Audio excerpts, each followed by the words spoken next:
Hi hello ನಮಸ್ತೆ. ನಾನು ರಾಜು ಅಷ್ಟೇ. ನೀವು ನೋಡ್ತಿದ್ದೀರಾ centre point Kannada YouTube channel. ಚಿನ್ನದ ಬೆಲೆಯಲ್ಲಿ ನಿರಂತರ ಏರುಪೇರು ಕಂಡು ಬರ್ತಾ ಇರುವಂತ ಹಿನ್ನೆಲೆಯಲ್ಲಿ ಗೋಲ್ಡ್ ಕಾಯಿನ್ಗಳಿಗೆ ಮಾರುಕಟ್ಟೆಯಲ್ಲಿ ತುಂಬಾ ಬೇಡಿಕೆ ಹೆಚ್ಚಾಗಿದೆ. 2 ಗ್ರಾಂ, 4 ಗ್ರಾಂ, 6 ಗ್ರಾಂ ಹಾಗೂ 8 ಗ್ರಾಂಗಳ ಗೋಲ್ಡ್ ಕಾಯಿನ್ಗಳನ್ನ ಖರೀದಿಸಲು ಗ್ರಾಹಕರು ಮುಗಿಬೀಳ್ತಾ ಇದ್ದಾರೆ. ಜನರ ಬೇಡಿಕೆಯನ್ನ ಪೂರೈಸಲು ಮಳಿಗೆಗಳು ಪರದಾಡುವಂತ ಪರಿಸ್ಥಿತಿ ಎದುರಾಗಿದೆ. ನಗರದ ಬಂಗಾರದ ಮಳಿಗೆಗಳಲ್ಲಿ ಗ್ರಾಹಕರು ಅಂಗಡಿಯನ್ನ ಪ್ರವೇಶ ಮಾಡ್ತಾ ಇದ್ದಂತೆ ಗೋಲ್ಡ್ ಕಾಯಿನ್ಗಳನ್ನ ಕೇಳ್ತಾ ಇರೋದ್ರಿಂದ ಬೆಳಿಗ್ಗೆ ಅಂಗಡಿಗಳಿಗೆ ತರಲಾಗುವ ಕಾಯಿನ್ಗಳು ಮಧ್ಯಾಹ್ನದ ವೇಳೆಗೆ ಮಾರಾಟವಾಗ್ತಾ ಇದೆ. ಹೀಗಾಗಿ ವಿಶೇಷವಾಗಿ 2 ಮತ್ತು 4 ಗ್ರಾಂ ಗೋಲ್ಡ್ ಕಾಯಿನ್ಗಳಿಗೆ ಹೆಚ್ಚಿನ ಬೇಡಿಕೆ ಉಂಟಾಗಿದ್ದು, ಮುಂದಿನ ದಿನಗಳಲ್ಲಿ ಚಿನ್ನದ ದರ ಏರಿಕೆಯಾಗುವ ಸಾಧ್ಯತೆ ಇರುವುದರಿಂದ ಉತ್ತಮ ಲಾಭವನ್ನ ಪಡೆಯಬಹುದು ಎಂಬ ನಿರೀಕ್ಷೆಯಲ್ಲಿ ಜನರು ಹೂಡಿಕೆಗಾಗಿ ಕಾಯಿನ್ಗಳನ್ನ ಖರೀದಿ ಮಾಡ್ತಾ ಇದ್ದಾರೆ. ಇನ್ನೊಂದೆಡೆ ಕಳೆದ 3 ದಿನಗಳಿಂದ ಚಿನ್ನ ಮತ್ತು ಬೆಳ್ಳಿಯ ದರದಲ್ಲಿ ಭಾರಿ ಅಸ್ಥಿರತೆ ಕಂಡು ಬಂದಿದೆ.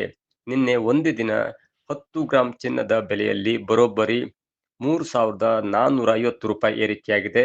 ಮಾರ್ಚ್ 23ರಂದು 22 ಕ್ಯಾರೆಟ್ 1 ಗ್ರಾಂ ಚಿನ್ನದ ಬೆಲೆ ₹12,635 ಆಗಿದ್ದು, 2 ದಿನಗಳ ಅಂತರದಲ್ಲಿ ಬರೋಬ್ಬರಿ ₹345 ಏರಿಕೆಯಾಗಿದೆ. ಆದರೆ ಇಂದು ಮಾರುಕಟ್ಟೆಯ ಆರಂಭದಲ್ಲಿ 22 ಕ್ಯಾರೆಟ್ 1 ಗ್ರಾಂ ಚಿನ್ನದ ಬೆಲೆ ₹13,450 ಸಂಜೆ ವೇಳೆಗೆ ₹215 ಇಳಿಕೆಯಾಗಿ ಬರೋಬ್ಬರಿ ₹13,250 ತಲುಪಿದೆ.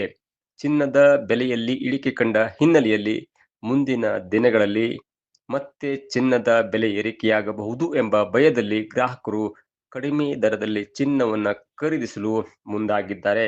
ಆಭರಣಗಳಿಗಿಂತ ಗೋಲ್ಡ್ ಕಾಯಿನ್ಗಳ ಮೇಲೆ ಹೆಚ್ಚಿನ ಆಸಕ್ತಿ ತೋರಿರುವುದು ಕೂಡ ಗಮನಾರ್ಹವಾಗಿದೆ.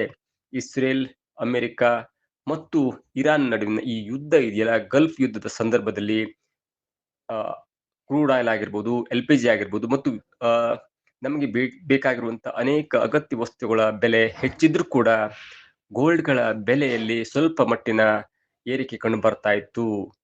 ಆದ್ರೂ ಕೂಡ ಇದು ಮೊಟ್ಟ ಮೊದಲ ಬಾರಿಗೆ 40 ವರ್ಷಗಳಲ್ಲಿ ಇತಿಹಾಸದಲ್ಲಿ ಮೊಟ್ಟ ಮೊದಲ ಬಾರಿಗೆ ಸಡನ್ ಆಗಿ 1 ಗ್ರಾಂನ 22 ಕ್ಯಾರೆಟ್ನ 1 ಗ್ರಾಂ ಚಿನ್ನದ ಬೆಲೆ ಬರೋಬ್ಬರಿ 16,600ಕ್ಕೆ ಹೋಗಿ ಕೇವಲ ಒಂದೇ ತಿಂಗಳ ಅಂತರದಲ್ಲಿ ಸರಿಸುಮಾರು ₹40,000 ಬಿದ್ದು, ಅಂದ್ರೆ 1 ಗ್ರಾಂನ 22 ಕ್ಯಾರೆಟ್ನ ಚಿನ್ನದ ಬೆಲೆ ಸರಿಸುಮಾರು 12,635ಕ್ಕೆ ಬಂದು 40 ವರ್ಷಗಳ ಚಿನ್ನದ ಒಂದು ದರದ ಇತಿಹಾಸದಲ್ಲಿ ಸಡನ್ ಆಗಿ ಏರಿಕೆಯಾಗಿದ್ದು ಅಷ್ಟೇ. ಅದೇ ಏರಿಕೆ ಕಂಡಂತ ಚಿನ್ನ ಮತ್ತೆ ಸಡನ್ ಆಗಿ ಫಾಲ್ ಡೌನ್ ಆಗಿದ್ದು ಕೂಡ ಈ ಚಿನ್ನದ ದರದ ಇತಿಹಾಸದಲ್ಲಿ ಮೊಟ್ಟ ಮೊದಲ ಬಾರಿಗೆ ಇಂಥ ಏರಿಳಿತ ಕಂಡು ಬಂದಿದೆ. ಹೀಗಾಗಿ ಜನರು ಇದೀಗ ಆಭರಣವನ್ನ ಖರೀದಿಸುವ ಬದಲು ಗೋಲ್ಡ್ ಕಾಯಿನ್ ಅನ್ನ ಖರೀದಿಸಿ ಕಡಿಮೆ ದರದಲ್ಲಿ ಖರೀದಿಸಿ ಮುಂದೆ ಹೆಚ್ಚಾದಾಗ ಅದನ್ನ ವಾಪಸ್ ಮಾರುವಂತ ಒಂದು ಆಸೆಗೆ ಒಳಗಾಗಿ ಚಿನ್ನದ ಕಾಯಿನ್ಗಳ ಮೇಲೆ ಇದೀಗ ಗ್ರಾಹಕರು ಹೂಡಿಕೆಯನ್ನ ಮಾಡ್ತಾ ಇದ್ದಾರೆ.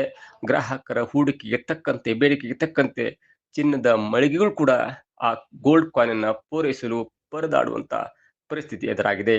ಇದಾಗಿತ್ತು ಇವತ್ತಿನ ವಿಶೇಷ. ನೋಡ್ತಾ ಇರಿ centre point Kannada YouTube channel.